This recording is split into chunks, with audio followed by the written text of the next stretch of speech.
আসসালামু আলাইকুম ভিউয়ার্স, বাসায় মাত্র 2 পিস পাউরুটি থাকলেই ঝটপট এই নাস্তাটি তৈরি করে নিতে পারবেন। মাত্র 5 মিনিটে কিন্তু এই নাস্তাটি তৈরি করে নেওয়া যায়। এই নাস্তাটি তৈরি করে দিতে পারেন বাচ্চাদের টিফিনে অথবা বিকেলের নাস্তায়। তো এজন্য এখানে আমরা প্রথমে 1 কাপ পরিমাণ পেঁয়াজ কুচি নিয়ে নিয়েছি। এখানে পেঁয়াজ কুচিটা একটু বেশি নেওয়ার চেষ্টা করবেন।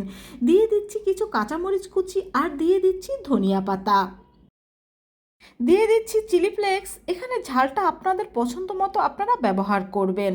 দিয়ে দিচ্ছি সামান্য একটু জিরা গুঁড়ো, আর দিয়ে দিচ্ছি এখানে 1 প্যাকেটের মতো ম্যাজিক মশলা, আর দিয়ে দেব সামান্য একটু গরম মশলা, আর দিয়ে দিচ্ছি এখানে সামান্য একটু হলুদ, আর দিয়ে দিচ্ছি এখানে 2 পিস পাউরুটি আর একটা ডিম। এখানে যদি আপনারা পাউরুটিটা বেশি নিয়ে থাকেন সেক্ষেত্রে কিন্তু পেঁয়াজের পরিমাণটা আরেকটু বাড়িয়ে দেবেন, কারণ এই পাকোড়াটা একটু পেঁয়াজ বেশি হলেই খেতে বেশি ভালো লাগে। তো এখান থেকে আমি এই পাউরুটি 2 পিস নিয়ে নিচ্ছি। এখন এখানে একটা বাটির মধ্যে এই পাউরুটিটা আমরা এভাবে ভিজিয়ে নেব, ভিজিয়ে পানিটা ভালোভাবে চেপে ফেলে দেব। তো পানিটা ভালোভাবে ফেলে দেওয়ার পর অন্যান্য উপকরণের মধ্যে এই পাউরুটিটা দিয়ে দেব। অন্য যেই পিস পাউরুটি রয়েছে সেটাও কিন্তু একইভাবে পানি ঝরিয়ে আমি দিয়ে দিয়েছি, আর দিয়ে দিচ্ছি এখানে আমি স্বাদ মতো লবণ। এখন এই সব উপকরণ আমি একসাথে ভালোভাবে মিশিয়ে নেব।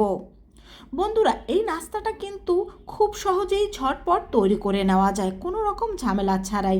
এই পাউরুটি দিয়ে যদি বাচ্চাদের ভিন্নভাবে একটা নাস্তা তৈরি করে দেওয়া যায়, বাচ্চারা কিন্তু খুবই পছন্দ করবে। এটা তৈরি করতে যেহেতু খুব কম সময় লাগে, এজন্য কিন্তু সকালবেলার টিফিনেও বাচ্চাদের দিয়ে দিতে পারেন। তো এটা মিশিয়ে নেওয়ার পর এখন এরকম গোল গোল বল শেপ তৈরি করে আমরা গরম তেলের মধ্যে এটাকে ভেজে নেব। আপনারা চাইলে অন্য শেপেও এটাকে ভেজে নিতে পারেন। আর এটাকে আমরা মিডিয়াম টু লো হিটে ভেজে নিচ্ছি।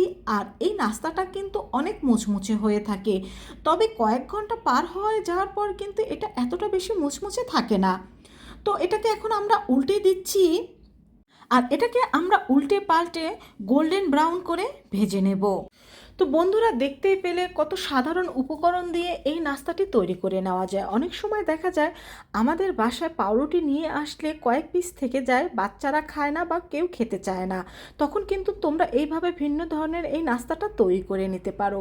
তো কথা বলতে বলতে এরই মধ্যে আমার কিন্তু সব নাস্তাগুলো ভেজে নেওয়া হয়ে গিয়েছে। তো দেখতেই পাচ্ছ নাস্তাগুলো দেখতেই কিন্তু অনেকটা লোভনীয় হয়েছে। এখন চিলি সস দিয়ে এটা খেতে কিন্তু আরও অনেক দুর্দান্ত লাগে। তো বন্ধুরা, ভালো লাগলে অবশ্যই চ্যানেলটি সাবস্ক্রাইব করে পেজটি ফলো করে আমার পাশে থাকবে। তোমরা একবার হলেও পাউরুটি দিয়ে এই নাস্তাটা এইভাবে তৈরি করে দেখবে, দেখবে তোমাদের কাছেও খুব ভালো লাগবে। তো সবাই ভালো থেকো, আল্লাহ হাফেজ।